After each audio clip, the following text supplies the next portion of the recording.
Up until now, we have been specifying what a system may do. The main purpose of this lecture is to explain how to specify what a system must do. It's based on a single example, the alternating bit protocol, a simple algorithm for sending data across a channel that can lose messages.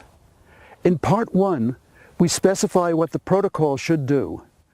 We will specify how it does it in part 2. But before we get to the protocol, we learn about the TLA plus operators for using a very important data structure, finite sequences, which programmers often call lists.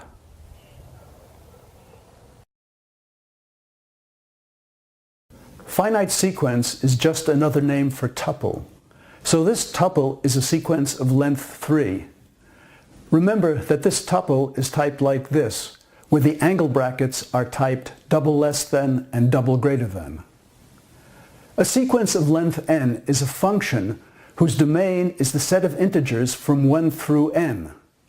This sequence of length 3 applied to the number 1 equals its first element, the sequence applied to the number 2 equals its second element, and applied to the number 3 equals its third element. The sequence of the squares of the first n positive integers is the function which, when applied to the number I, equals I squared for all I in its domain, the integers from 1 through n. That function is usually written this way, where the exponentiation operator is represented by the caret character.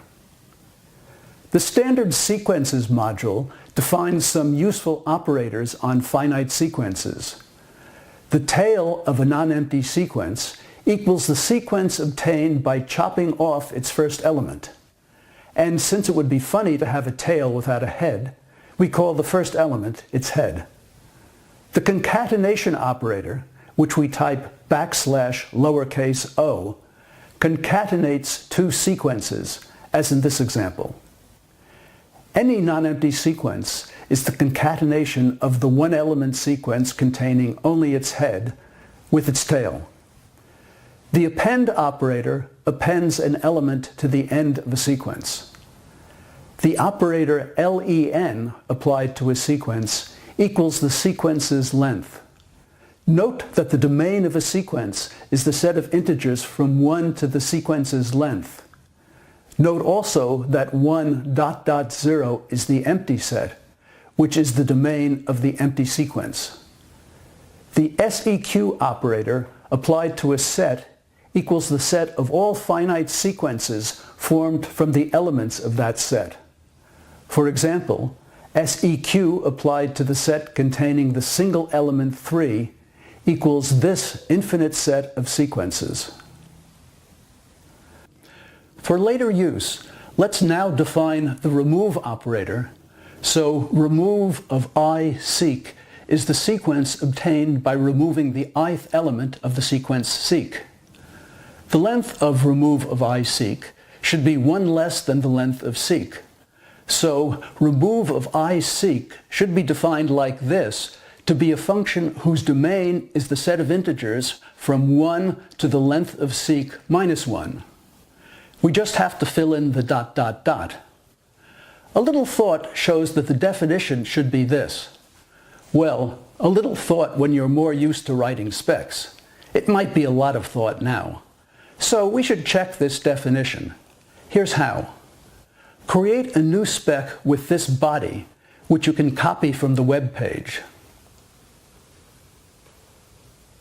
Now create a new model.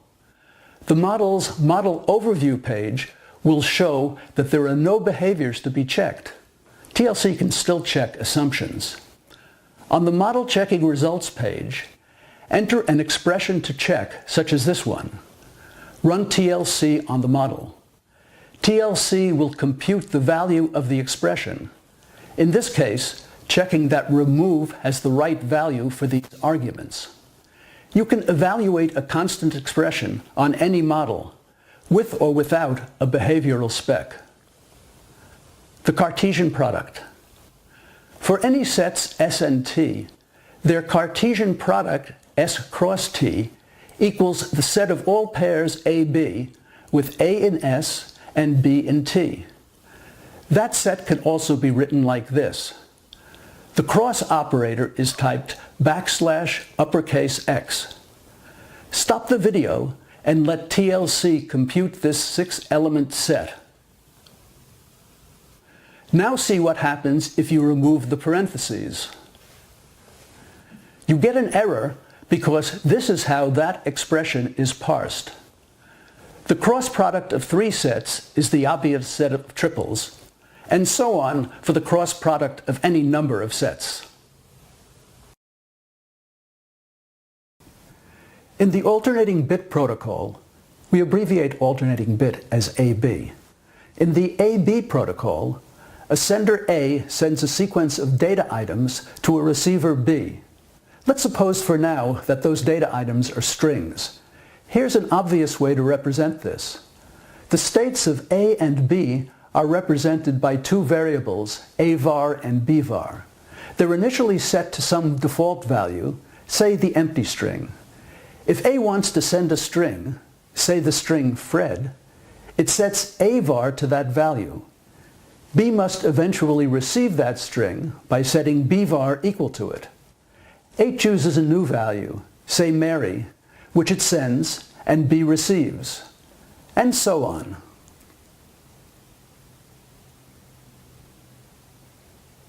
What sequence of values was sent? Obviously the sequence Fred, Mary, Ted, and Ann. No, it was actually this sequence. Didn't you see A_var change from Mary to Mary, and B_var do the same thing? And didn't you see them changing from Ted to Ted twice? Of course not. A value can't have been sent if nothing changed. How can we let the same value be sent twice in a row? By adding something to the state that can change when the value is sent for the second time.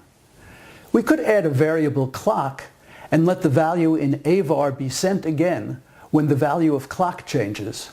But we'll take a different approach.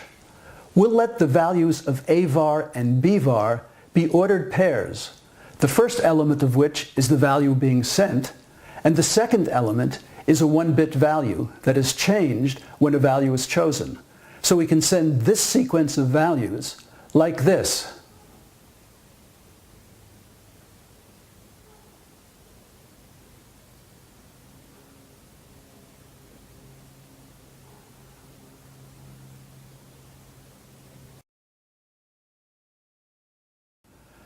The spec of what the AB protocol is supposed to accomplish is in a module named AB Spec.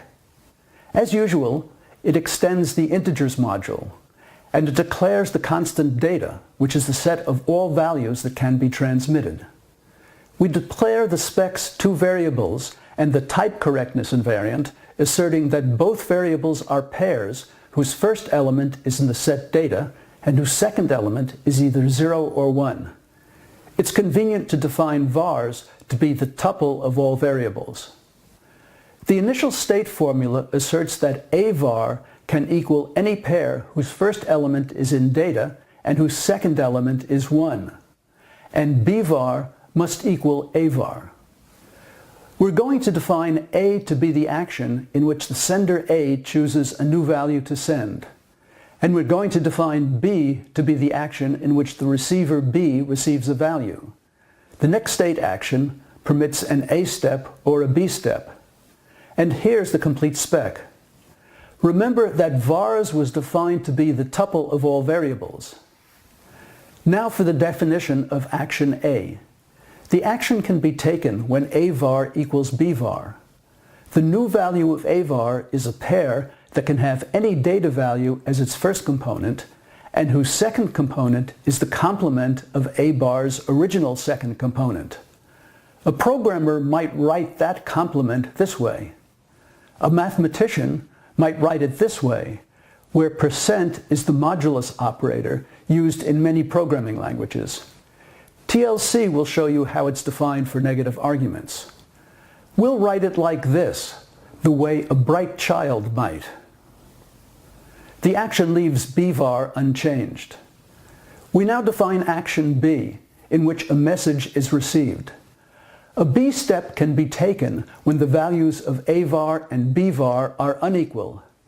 The step sets the value of B var to that of A var, and it leaves A var unchanged. This completes the definition of the specification spec. Stop the video now to download AB spec and open it in the toolbox. Create a model that substitutes a small set of model values, perhaps containing 3 values, for data, and run TLC on the model to check that type OK is an invariant. Type correctness doesn't mean that a specification is correct. To find errors, we should check that formulas which should be invariants actually are invariants. Here's one such formula defined in the AB spec module. Convince yourself that it should be an invariant and have TLC check that it actually is. Like all the specifications we've written so far, formula spec asserts only what may happen. We will now specify what must happen. But first, we look at exactly what may and must mean.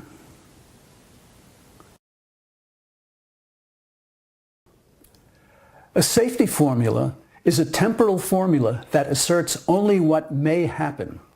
More precisely, it's a temporal formula that, if a behavior violates it, meaning that if the formula is false on the behavior, then that violation occurs at some particular point in the behavior, and nothing in the behavior past that point can prevent the violation. For example, the kind of specification we've been writing can be violated by a behavior only if either the initial formula is false on the behavior's first state, or the action next sub-vars is false on some step. Remember that this action false on a step means that the step neither satisfies the action next nor leaves the tuple vars of variables unchanged. And nothing in the behavior past that point of violation can cause the formula to be true. A Liveness formula is a temporal formula that asserts only what must happen. More precisely, it's a temporal formula for which a behavior cannot violate it at any particular point. At any point in the behavior, there's a way to complete the behavior so it satisfies the formula. An example of a Liveness formula is one asserting that x equals 5 on some state of the behavior. We'll see in a minute how to write a formula that asserts this. At any point in a behavior, it's always possible for x to equal 5 in some later state, so the behavior isn't violated at that point. Remember that a behavior is any infinite sequence of states. We're not talking only about behaviors that satisfy some specification. X equals 5 is true on some state of the behavior is asserted by this temporal formula, where this symbol is typed less than, greater than, and pronounced eventually. The only Liveness property sequential programs must satisfy is termination. It's expressed by the formula eventually terminated for a state formula terminated which asserts that the program has reached a terminated state. Concurrent systems can have a wide variety of Liveness requirements. Here's a Liveness property we might like the AB protocol to ensure. If A var equals the pair high 0 in some state, which means it's a state in which A is sending that pair to B, then B var equals this pair, either in that state or in a later state, which means it's a state in which B has received the pair. That property is expressed in TLA plus by this temporal formula, where this symbol is read leads to and is typed in ASCII as tilde greater than. In general, we'd like the AB protocol to satisfy this property. Any value being sent by A is eventually received by B. This is expressed as follows. For all V in this set, which is the set of all possible values of A var and B var, A var equals B leads to B var equals V. As an exercise, convince yourself that eventually P is equivalent to not always not P.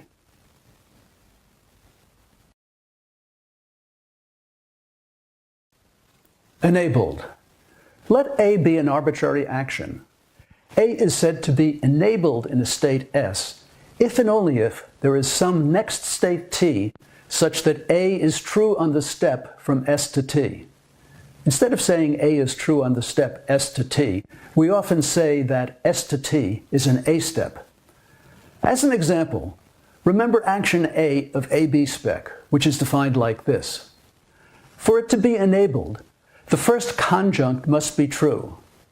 A conjunct with no primes is an assertion about the first state, so it's an enabling condition for an action. We can obviously choose values of A var and B var in the next state to make these two conjuncts true, except that the second conjunct is false if data is the empty set, so data must be non-empty for A to be enabled. Weak fairness of action A asserts of a behavior that if A ever remains continuously enabled, then an A step must eventually occur. For example, suppose we have a behavior and A enabled is false in this state, then true, then false again, then true, and it remains continuously true. Then an A step must occur in this green part of the behavior, after which A need not remain enabled. An equivalent way of saying this is that A cannot remain enabled forever without another A step occurring. Weak fairness of A is written as this temporal formula, where vars is the tuple of all the spec's variables. It's typed as WF underscore vars parentheses A in ASCII. It's usually read WF of A, omitting the vars. I'll explain the vars later. WF of A is a liveness property because at any point in a behavior, it can be made true by an A step or a state in which A is not enabled. Later, in the second part of this lecture, we'll see the strong fairness formula SF of A.